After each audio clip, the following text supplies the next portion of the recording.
Ang una po nating balita ay eto. Sabi po ni Senator Rodante Marcoleta, sabi po niya, ano po ba ang dahilan kung bakit nagkaroon siya ng privilege speech? Para saan? Hindi po ba magandang kumpletuhin natin yung report? Ano ano yun? Partial, final, or partial, provisional? Ako, mga kaibigan, no? So, yan po, sa privilege speech na Senator ah, Lacson kaugnay sa flood control scandal. Yung pagkakaalam ko kasi mga kaibigan, no, ito po mga kaibigan, nagkaroon po ng privilege speech itong si Senator Panfilo Lacson. Patungkol nga po ito doon sa committee report, no, na ayaw po pirmahan ng mga Duterte Black. Ang ipinagtataka po kasi natin dito, bakit ayaw nilang pirmahan ang isang committee report tungkol sa flood control scandal? Gayong alam naman natin na dapat talaga ito'y magtuloy-tuloy para matuloy na talaga ang mga investigasyon. Kasi flood control scandal 'to. Wala dapat ditong sinisino, wala dapat ditong pinagtatakpan. Pero ito nga pong Duterte Black ay hindi po sila pumipirma dito sa report, no? Committee report ni Senator Ping Lacson. Na itong report naman na ito mga kaibigan ay hindi po niya sariling gawa-gawa lamang. Ito pong report na ito ay naayon doon po sa lahat ng mga napag-usapan sa hearing, mga lumabas na mga ebidensya, mga dokumento, mga affidavit, mga videos, pictures, mga lahat po ng mga ebidensya at yung conclusion, no, kung ano na po nangyari, no. So, eto po yan mga kaibigan. At meron din po dyan mga rekomendasyon kung sino yung dapat na kasuhan, no. So, kompleto na po yung committee report na yan, no, ni Senator Ping Lacson. Kailangan na lang po niyan ng pirma ng mga senador. Kaso mga kaibigan, itong Duterte Black kasi na to, na kung saan nandun din po si Rodante Marcoleta, ay ayaw po nila pirmahan etong committee report na to patungkol sa flood control scandal.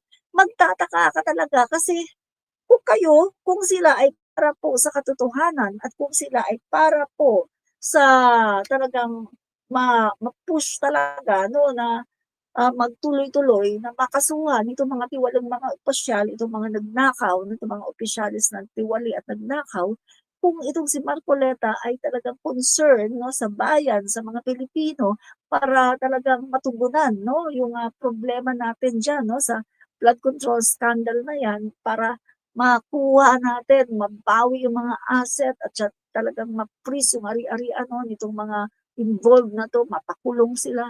Guys, dapat siguro very eager sila dapat na pumirma diyan sa committee report na yan ni Senator Ping Lacson. Pero hindi nga po sila eager dahil meron po silang pinoproteksyonan. Dito naman, kine-question niya bakit pa daw nagkaroon ng privilege speech itong si Senator Ping Lacson. Para saan daw ba ito? Hindi po ba mas magandang kompletohin natin yung report? Kompleto na nga yung report eh. 'Di ba? Kaso ayaw nyo ngang pirmahan. Ang gusto po kasi ni Rodante Marcoleta ay i-accept din po yung kanilang report sa minority. Kasi sinasabi nga po nitong si Senator Ping Lacson, wala namang ganun eh.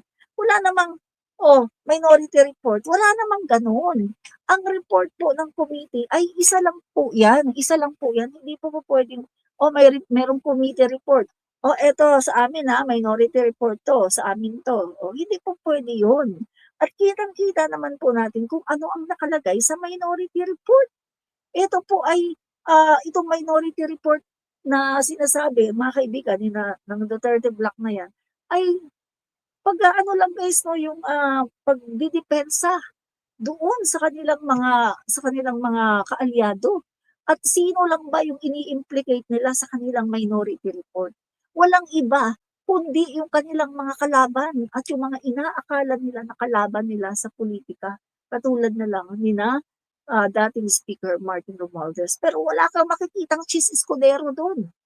Wala kang makikitang mga Jinggoy doon. Wala kang makikitang mga Joel Villanueva doon sa kanilang committee report, no?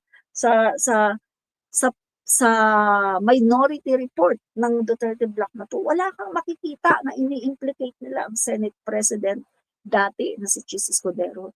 Kundi ang ini-implicate lang nila ay sina Martin Romualdez. So ibig sabihin, sila po ay impartial, mga kaibigan, no? Meron po silang, kumbaga, may bias po sila, mga kaibigan, no? May bias po sila. At yung kanilang partido ay kanila pong pinoproteksyonan. So, dapat hindi ganon, mga kaibigan. Dapat sila ay walang kulay.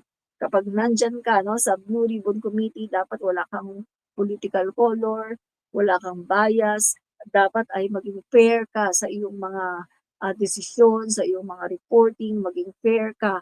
Dahil hindi ka naman pinapasweldo ng mga kapwa mo senador.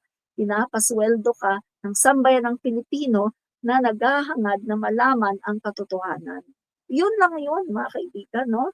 So, dapat maging ano siya, maging loyal siya, no, sa sambayan ng Pilipino at hindi dito sa kanyang mga kasamahan sa Duterte Block. Yun lang yun, guys, no? Kaya eto, guys, no, itong pag-question po ni Senator Dante Marcoleta, kaya Senator Ping Lacson, ay nakikita natin. O kapag siya mag-privilege speech, okay lang. Kapag mag-privilege speech, yung mga kasama niya, okay lang. Pero si Senator Ping Lacson, hindi po pwede. O, ano ba yan, di ba? So, ito po si Senator Marcoleta. Kitang-kita po natin yung kanyang pagiging bias, no? At pinapakita po niya na siya po talaga ay belong dito po sa Duterte Block. Di ba? Yan. Okay, so, okay. Kayo din po, ingat din po lagi. Lodi Lupet, 2311. Salamat, Lodi.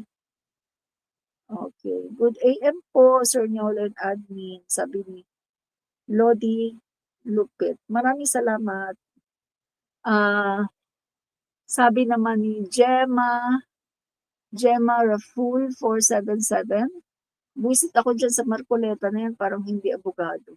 Ay nako talaga. Para talagang hindi abogado, no? Nakaka-voice set talaga yan. And then, CT 7823. Congratulations, Nyolo. You're the best. Salamat po, Admin Rich Beauty and Brain, ma'am. Marami po salamat. Yan, thank you. At, okay, nabasa na natin. So, dito na po tayo sa ating pangalawang topic, no, guys. Ang pangalawang topic po natin ay eto. Naku, magkapatid na Tulfo.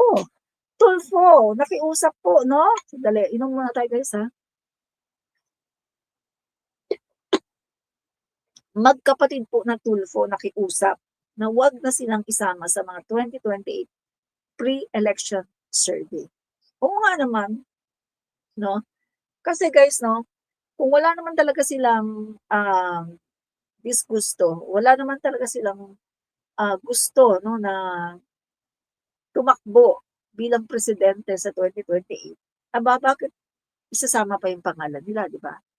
Wag na isama ang kanilang pangalan, lalong-lalo na ilang beses na po nagsabi si Rafi Tulfo na wag na isama ang kanyang pangalan kasi wala nga siyang pag-iisip, no, na para magpresidente. Wala po siyang kagustuhan na magpresidente ng Pilipinas. Kasi guys, alam niyo, mahirap po maging presidente ng Pilipinas. Yung ibig po sabihin, pag ikaw ay nag-ambisyon na magpresidente ng Pilipinas, ibig sabihin, ready ka, no, na pasanin ang problema ng buong Pilipinas. Ibig sabihin yan, ready ka na tumanda agad. Tingnan niyo ang Pangulo natin, BBM. Tingnan niyo nung panahon ng nangangampanya yan, nung panahon ng eleksyon, nangangampanya, di ba? Oh, baby face, batang-bata ang Pangulo natin. Nung naging presidente, bigla nagbago ang itsura. Biglang tanda ng Pangulo natin. Gwapo pa rin, pero kitang-kita mo yung biglang tanda. Bagsak ang katawan, no? Pero maganda pa rin yung katawan niya kasi kahit na pumayat siya, pero firm. confirm kasi nga siya ay nag-gym. So, ang ibig ko lang sabihin dito, kapag ikaw gusto mo maging presidente, dapat ready ka. Lahat ng problema ng bansa, papasanin mo. Dapat ready ka. Lahat ng criticism, lahat ng ibabato sa'yo, lahat ng paninira, ready ka. Dapat ready ka kung ano man mangyari, ready ka na humarap sa iba-ibang mga world leaders. Dapat ready ka makipagdebate no sa kung ano mang mga issue no na ibabato sa iyo no sa mga forum sa iba-ibang mga bansa. Dapat ready ka mag-English, huwag yung itok-itok no. Ready ka dapat, magaling ka dapat mag-isip. Hindi pwede yung loading ka. Tatanungin ka lang tungkol sa internet connection, loading ka, hindi mo alam tapos sasabihin mo hahanap ka si Yusek ano, pasasagutin mo, Yusek Mempin. Oh, 'pag ikaw presidente hindi pwede 'yun. Pupunta ka sa ibang bansa, kahit may mga kasama kang mga yusek, hindi mo sila puwedeng tawagin para magsalita para sa'yo, 'di ba? Kasi mga kaibigan, kung ang alam mo lang ay ang pagbabasa ng script, aba wala talagang mangyari sa'yo. Dapat meron kang stock knowledge tungkol sa ekonomiya, tungkol sa, world economy, tungkol sa, ah, issues 'no, mga social issues, mga political issues, mga kung ano-ano mang mga issue na 'yan at dapat kabisado mo 'no, yung mga constitution 'no, yung constitution natin, yung mga batas dapat, alam na alam mo rin 'yan 'no. Kasi bilang presidente dapat alam na alam mo 'yan, yung mga batas 'no. Eh, paano na lang yung isang abogado diyan na naghahangad maging pangulo ng Pilipinas pagkatapos walang alam sa batas, 'di ba? Yung isang babae diyan na naghahangad maging pangulo, pero walang alam sa batas, pero lawyer siya, pero hindi niya alam ang batas. Oh, so paano na yun, 'di ba? So, kaya ito mga kaibigan 'no, hanga din ako dito sa dalawang tulfo 'no, kasi mga kaibigan kahit sila ay sikat at sila ay may potensyal 'no na manalo dahil may numero sila, pero hindi nila hinahangad na magpangulo ng Pilipinas dahil alam nila na napakahirap po maging pangulo ng Pilipinas. Alam po nila 'no, dalawang tulfo na 'yan, na sobrang hirap ng responsibility. Hindi po katulad ng mga Duterte 'no, na, "Oh, ano, ang pagpe-presidente ano 'yan, parang ano ka lang, parang PTA, president, ganyan lang ba 'yan?" Kasi mga kaibigan 'no, kung si Sara Duterte daw ay mai-impeach, si Baste daw ang magiging bearer nila, standard bearer sa pagkapresidente. Guys, si Baste na hindi man lang nakatapos ng college, si Baste na walang alam kundi mag-nightlife, si Baste na walang alam kundi mag-gano'n, talagang 'yun talagang ilalagay nila. Wala na bang iba, wala na bang matali-talino kahit konti? Bakit puro na lang bubok at bakit puro na lang walang alam at saka ang alam lang ay nightlife at mambabae, 'di ba?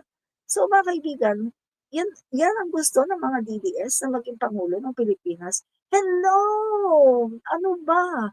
Mahal niyo pa ba ang mga anak ninyo, mga DDS? Mahal niyo pa ba ang inyong mga apo? At mahal niyo pa ba ang inyong sarili? Ha? Talagang talagang ano, talagang gusto niyo talaga na maging pangulo ng Pilipinas si Baste, ha? Kapag hindi pa puwede si Sara? Ay grabe ka, grabe talaga 'no? 'Yan, grabe 'no? Ano sabi ni ano, ah, Joven Cabalski at Rolando Lacopia, laman ng ulo nabubulok na. Oh, yung mga Duterte ganyan talaga sila, nabubulok na talaga ang laman ng kanilang mga utak 'no? Ah, est Sino 'to? Ether Hamoner or Jamoner, 538. Deserve yan ni Marcoleta, Basagolero, pangsarili ang interes. True, tama ka 'no, korek ka diyan. Pangsarili lang talagang interes nila. Michelle, Michael Aliswag, Michael Aliswag, 8409. Hello ma'am, hello din po sa inyo. At, Gemma Raful, 477. Kahit walang alam sa batas basta may alam sa pagnanakaw, puwede na 'yun. presidente. Yan. So, mga kaibigan, no, dito natin makikita kung gaano po kabugok ang mga DDS na i-accept na lang nila na si Baste ang ihahain para sa kanila for president kapag hindi daw pwede si Sara. Ano daw alam ni Baste? Ano bang educational attainment? Anong natapos ni Baste? Guys, si Baste po hindi nakatapos ng college. Nakalagay sa kanyang biography, high school diploma. Pagkatapos wala na.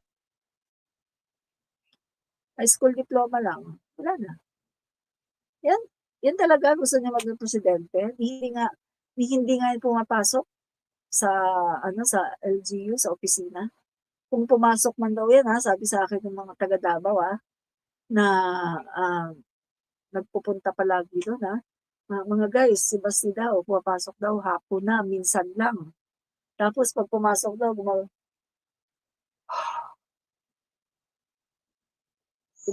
ganun daw kasi nga bakit? Inaantok pa kasi nagna-nightlife siya. Oh. Kasi nga mahilig siya sa nightlife. Oh, 'di ba? Mahilig mang babae, parang katulad din ng isa, no? Si Paulo. Oh. Mahilig lang sila mag-happy. Oh. Walang laman ng utak, hindi man lang nagbabasa. 'Di ba? Oh.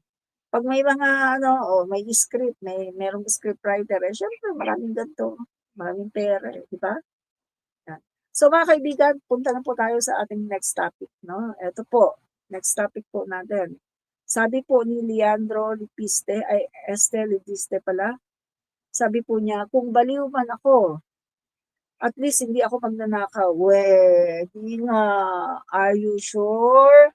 Are you sure? Sabi po niya, bumuelta si Batangas 1st District Representative Leandro Lipiste. Lipiste. Sa mga naging pahayag ni Executive Secretary Rap Recto, kabilang ang umano'y pagkakautang ni Lipiste mula sa Department of Energy. Totoo naman di ba? Meron siyang dapat bayaran. Bilyones ang dapat niyang bayaran, mga kaibigan, itong si Lipiste, no? Sa privilege speech ni Lipiste,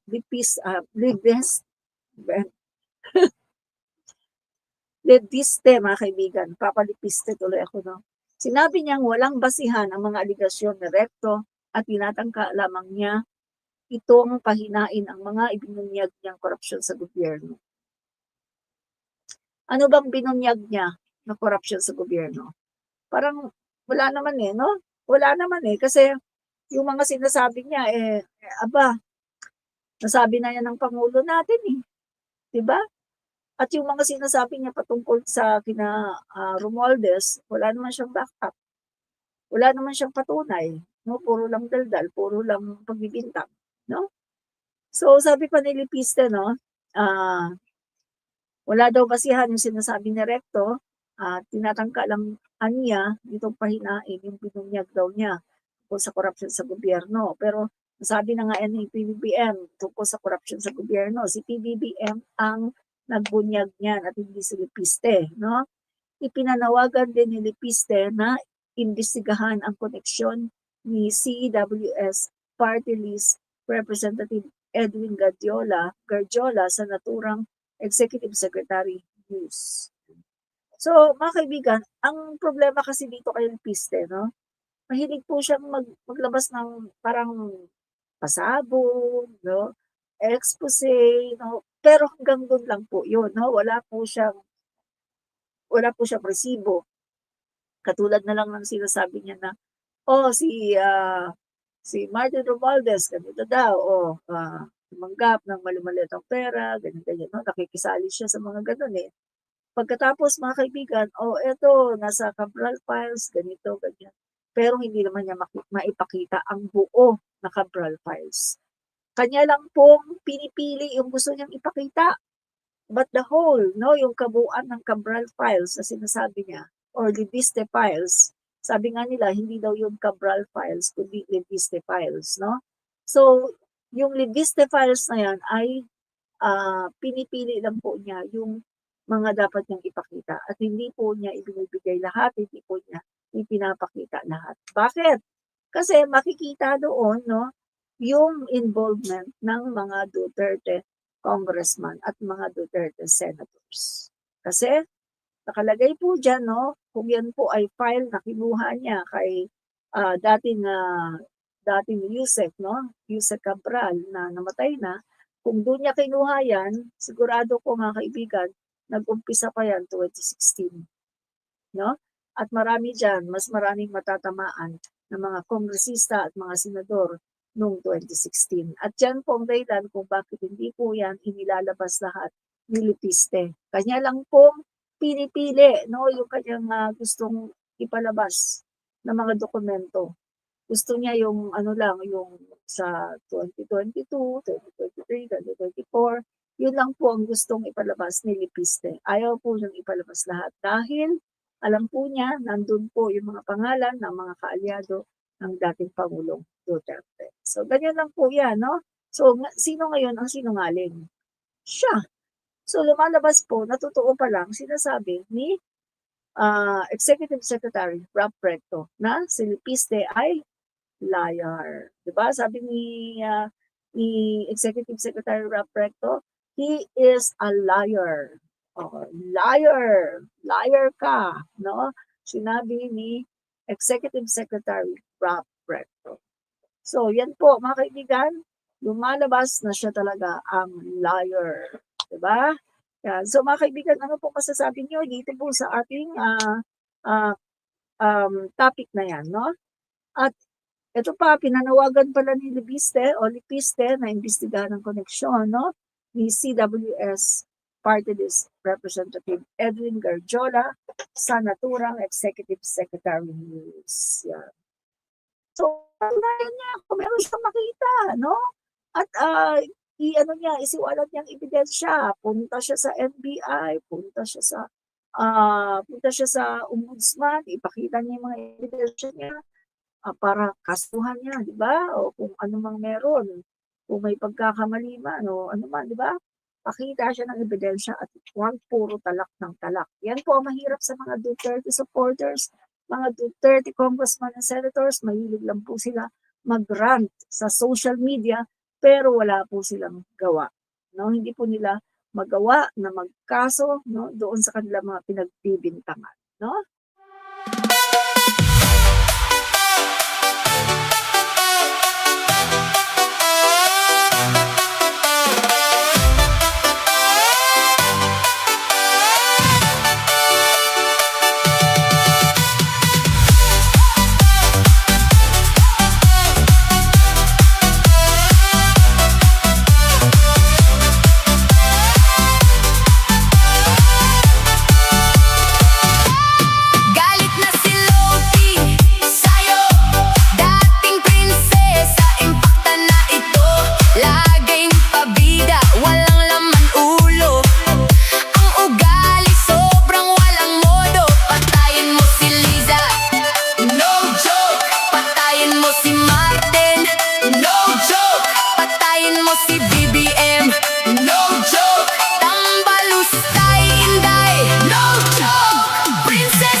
Venus, kakaiba ka, kaya taong bayan sinusuka ka. Patayin mo si Liza, no joke. Patayin mo si Martin, no joke. Patayin mo si BBM, no joke. Tambalustay, Inday, no joke. Princess Sara, pwedeng presidente, kaso sa toda. Taga Davao, nabobong prinsesa, iyak na naman sa Korte Suprema. Princess Sara, pwedeng presidente, kaso sa toda. Taga Davao, nabobong prinsesa, iyak na naman sa Korte Suprema. Princess Sara, pwedeng presidente, kaso sa toda. Taga Davao, nabobong prinsesa, iyak na naman sa Korte Suprema. Princess Sara, pwedeng presidente, kaso sa toda. Taga Davao, nabobong prinsesa, iyak na naman sa Korte Suprema.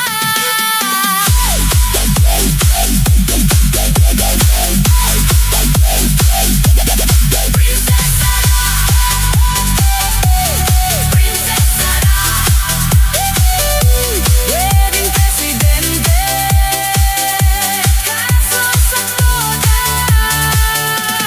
Taga Davao, nabobong prinsesa, iyak na naman sa Korte Suprema. Princess Sara, pwedeng presidente, kaso sa toda. Taga Davao, nabobong prinsesa, iyak na naman sa Korte Suprema.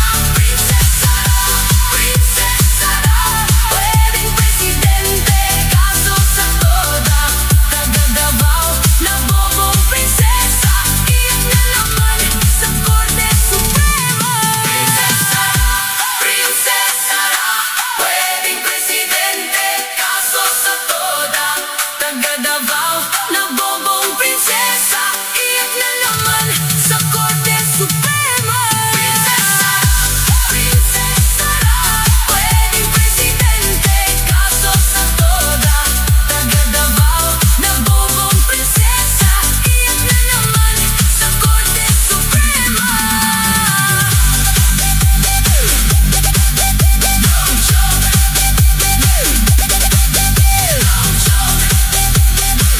Tambalustay, no joke. Princess Sara, pwedeng presidente, kaso sa toda.